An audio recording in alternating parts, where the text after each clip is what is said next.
all seriousness, I have a great, deep, abiding respect for volunteer firefighters. These are men who, they put themselves in harm's way. They run to the fire, and they don't get paid to do it. They get nothing out of it. They do it merely out of sense of community service. And to me, that's amazing. They put themselves in harm's way to save lives and to protect property.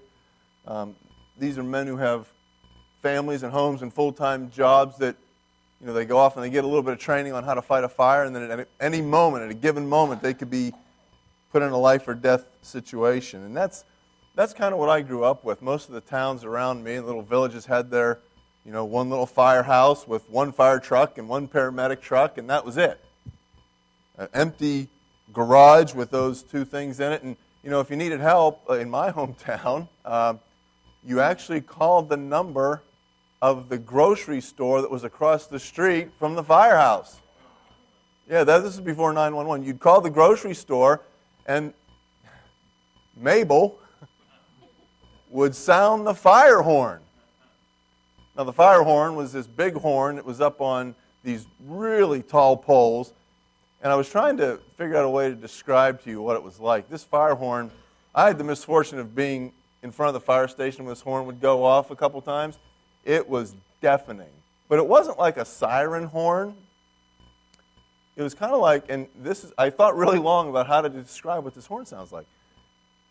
Imagine if you took a cow and put it in a car crusher, okay? And you squeeze it and you leave it go. And you squeeze it, and you could hear, my parents' house was 10 miles from the fire horn. And you could hear it plain as day. And when that fire horn went off, all these men who were volunteer firefighters, whether they were at home, whether they were at work, whether they were in bed, they would drop everything, they'd jump in their pickup trucks, and here was like the secret benefit of being a volunteer firefighter. You were allowed to put flashing lights on your pickup truck, and you could drive as fast as you wanted to drive to get to the fire station, and no one would do anything. If we were in the car and we heard the fire horn go off, my mom would be like, Jay, look for trucks, look out, They would get to the firehouse as quick as they can. If they didn't make it there, they all had CB radios, right? They get on the CB radio and call the fire chief. Where's the fire at? I'll meet you there. And that's how we fought fires, That was, wow. No, they had hoses and everything.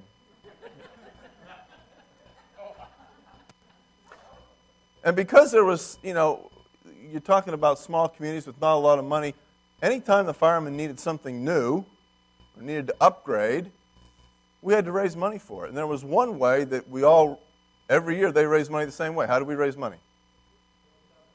We had what's called a fireman's fair. Every year there was a fireman's fair where the firemen would put this fair on. They'd call in some people to bring in some amusement rides, and they would, there was all kinds of things they would do. They'd go get a dunk tank. And one thing they always did was, I always remember this very vividly. The day before the fireman's fair would start, and it would last 3 or 4 days, maybe a week, the day before, the firemen would drive around, I call community, but out in the middle of the sticks, they'd drive around collecting baked goods from everybody. So the day before the fireman's fair, in our neck of the woods, you'd step outside and all you smelled was brownies and cakes and pies and cookies. And I remember my mom would be looking out the window and she'd see the truck coming or the car coming. Oh, they're coming! And you'd get your cookies, and I'd get my mom's brownies, and I'd go to my grandmother's house and get her cookies, and I'd stand at the end of the driveway, and you could look up and down the road, and there would be people standing with their baked goods waiting for them to collect the baked goods, right? The first night of the fireman's fair was the night where they sold most of the baked goods, so you had to get there early, right? So you could buy what you wanted. And of course, the women, they'd all stand around the bake sale area, wanting to see who's got bought first and whose was still left there, and turned into a little bit of a competition. But they would do all kinds of things. Then they would raise money, and like I said, they'd do things like they'd have a dunk tank there, and they'd have you know what a penny pinch is, right? Penny pinch? They put all this glassware in the middle of a big tent, and you'd throw pennies in, you try to get it in the mug or in the plate or in the ashtray that's shaped like a pig's head or something, and you try to win this junk, basically, right?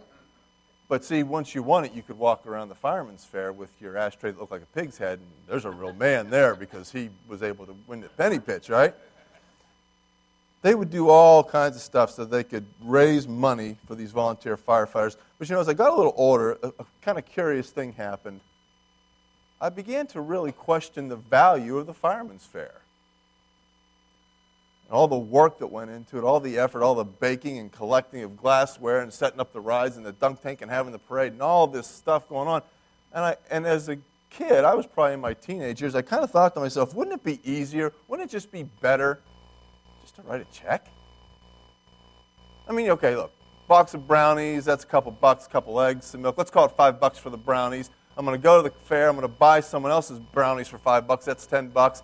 Let's say I blow $2 on the penny pinch, a couple bucks for the rides for the kid. Tell you what, call it $25, write your check, and we'll call it a day. That's it. Why don't we just do that instead of doing this whole big celebration fair thing going on, right? Sometimes we have to step out of things and step away from things and then come back and look at them with fresh eyes to see what was really going on there. I left home to go off to college for a few years, and when I came home, and I went to my first fireman's fair after I'd been away for a while, I realized something. I realized that it wasn't just about the money. It wasn't just about the money. It wasn't about writing a check. What these firemen's fairs were really all about, what these events were meant to do, was to create community, to create unity. It was an opportunity for those of us who benefited from these men's volunteering to put their lives in danger. It was an opportunity for us to thank them, to honor them, to give them the respect that they deserved. I went back to those first firemen's fairs, and I'd always gone as a little kid and I had fun, but as I went back as an adult and I looked around, you could see people going to the firemen, thanking them for what they did. You could see them, there was this sense of belonging, there was a sense of, this is our fire company here. We did this together, unified. As a community, we did this together. And it wasn't just about writing a check. Make no mistake, the money was important. We needed the money. But without engaging with each other, without taking time to invest in one another, you would never get that sense of community. It would never possibly occur. You see, the money that was raised only kind of became a secondary consideration to the giving of one's self to the community, the effort, the time, the talent. That's what brought us together. That's what made the unity. And once you've committed yourself to the cause of a community, then the giving of money and time and resources, that becomes almost second nature. It almost becomes second nature. In the second letter that Paul wrote to the church at Corinth, we find Paul was out on the fundraising trail, and not for his presidential campaign. He was out there raising money for the poor Christians of Jerusalem. Everywhere he went, every church he wrote to, he asks the churches to help the Christians in Jerusalem. They were very poor, they were being persecuted, and they desperately needed help. Now, Paul had already received a response from what he calls the Macedonian churches. Now, Macedonia was a region in northern Greece, right? And you can see up here on the map, in northern Greece, you have places like Philippi. We know there was a church there. You have Thessalonica. There was a church there. He had already received a response from these northern churches, and now he's writing to the churches of southern Greece. He's writing specifically to the church down here in southern Greece in Corinth.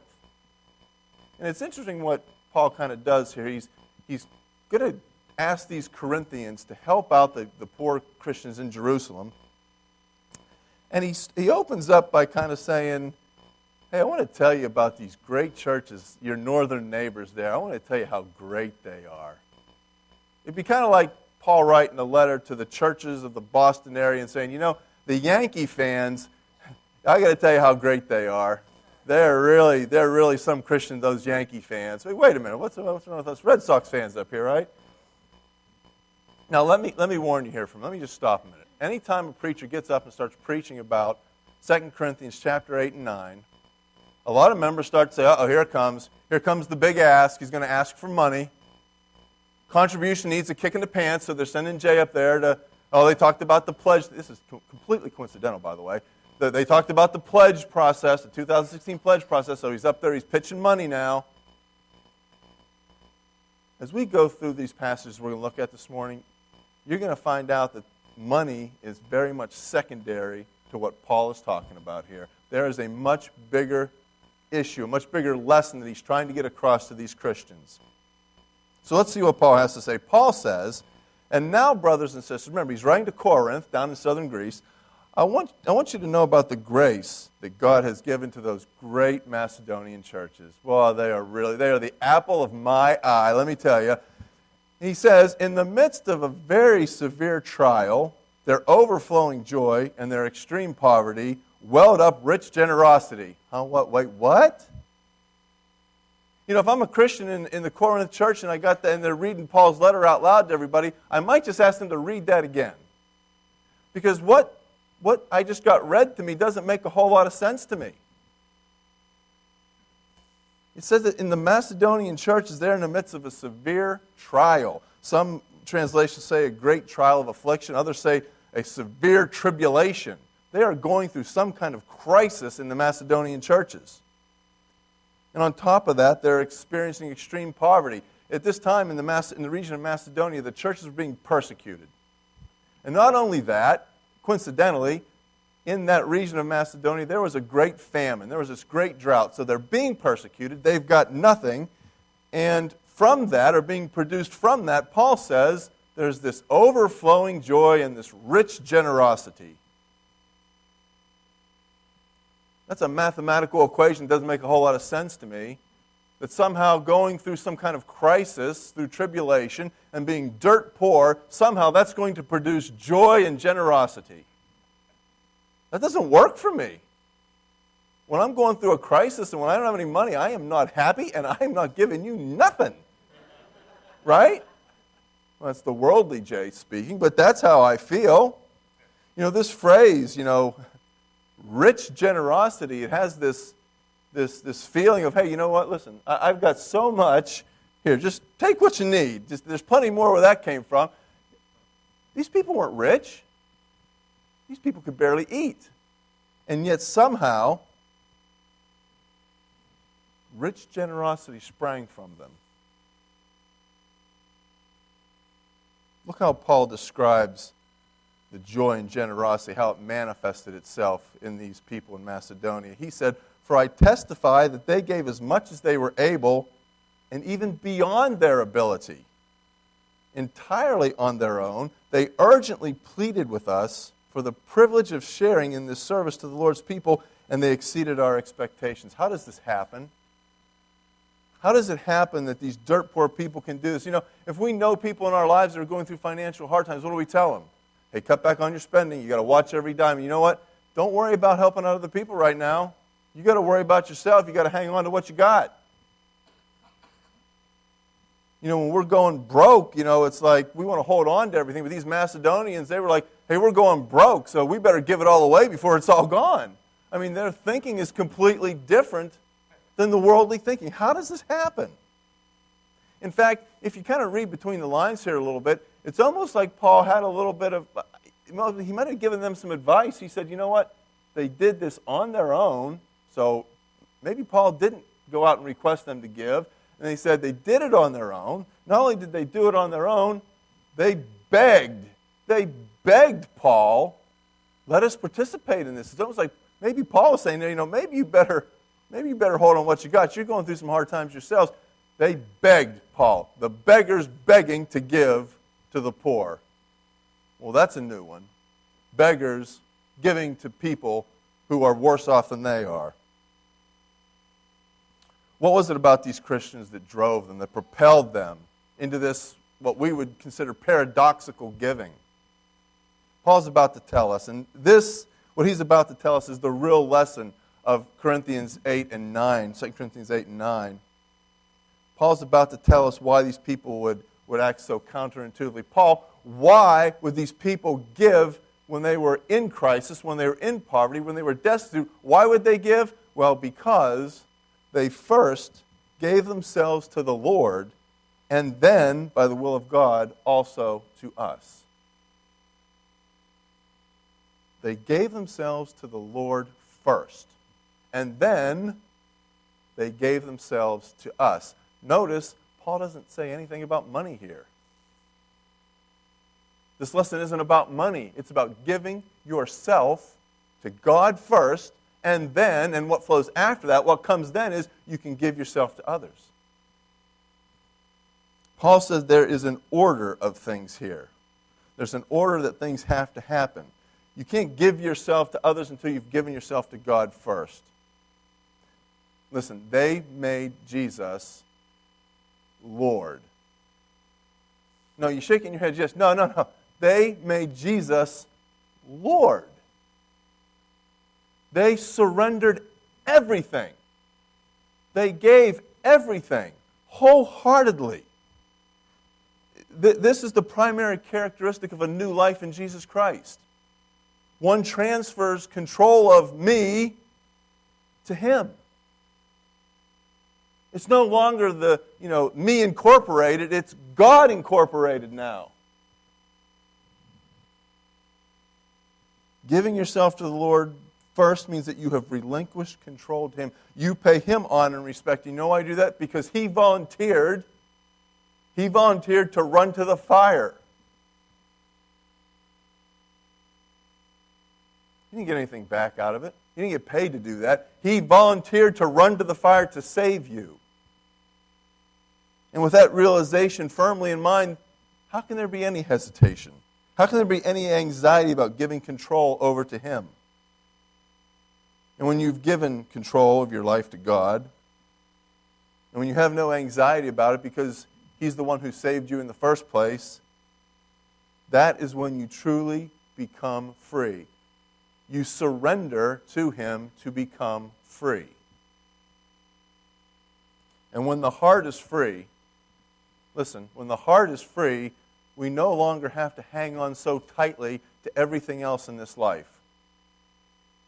If I'm free and God's in control of my life, what do I have to hang on to? What do I have to hold on to so much? We can actually give of ourselves. And again, I haven't said money yet, have I? We can actually give of ourselves freely with no hesitation. We can contribute to God's common cause for His community. We honor His volunteerism and we commit ourselves to His community. I'm not talking about writing a check. I'm talking about engaging others because He engaged us first. I'm talking about investing in each other because He invested in us first. We love because He loved us first. And that's the way it is. God always makes the first move. And we are always the receivers, always. And when we give, it is because we have first received. This is the pattern of Christian giving. Grace stands at the foundation of everything we do as Christians, including our giving. God so loved the world that He gave His only Son to us, and our response to that is to give ourselves back to Him. All that we believe about Christian giving, whether it is time, money, energy, talents, it all hinges on grace. Giving is an act of grace. When Christians give, it is an unrepayable, unrefundable, no strings attached gift, just like God gave to us. And the Macedonians understood this concept better than anyone. They had received the grace of God, so that same grace now motivated them to give themselves to God first. There's an order here. Give yourself to God first, and then you can give to the poor Jerusalem Christians. Give yourself to God first, and then you can go minister to other people. The Macedonians understood that giving had nothing to do with how much money you have. Giving has nothing to do with how much you have in the bank, what kind of job you have, how much spare time you have. Giving has nothing to do with any of that. I love what Matt said today at the communion table. If you lost everything, would Jesus be enough? And you know what? For the Macedonians, it was. Because they didn't have anything. They had less than anything. And it was enough for them. It was enough for them to give beyond their ability to give. You know, we can spend beyond our ability to spend, right? Look at your credit card bills. We spend beyond what we have, but do we give beyond what we're able to do? And again, I'm not talking about money. That's part of it, but I'm not talking about money. Are you giving of yourself first? And the Macedonians also understood that giving had nothing to do with a lack of trials in your life. They were facing persecution, but that did not hinder them from helping in God's cause. It wasn't dependent upon them having comfortable circumstances in their lives. Their severe trial could not take away their joy. Their poverty was no barrier to their generosity. And why? Because they had surrendered their hearts to God, and they were set free by that. And when you're set free, you have that overflowing joy that Paul talks about. And when you have that overflowing joy, it's easy to be generous, and the cycle keeps going around and around and around. They gave because they wanted to. Surrendering yourself. Easier said than done? Yeah. I'm with you, Matt. I wish I could answer yes to that question every day myself. But it's doable. But there's an order to things. First things first. God always gives first. God, I come to you first to get those things I need, those things you promised that you'd give me. God, I need your grace. I give you my grace freely. God, I need your love and I need your forgiveness. I loved you before I created you. And I'll make you pure through the blood of my Son. God, I need you to be present in my life. I give you my Holy Spirit. I'm with you wherever you go. God, I need you to take care of me. I need you to give me the things of this life that I need to survive. I'll give you that, and I'll give you even more. And now that you've freely received from me, go, freely give.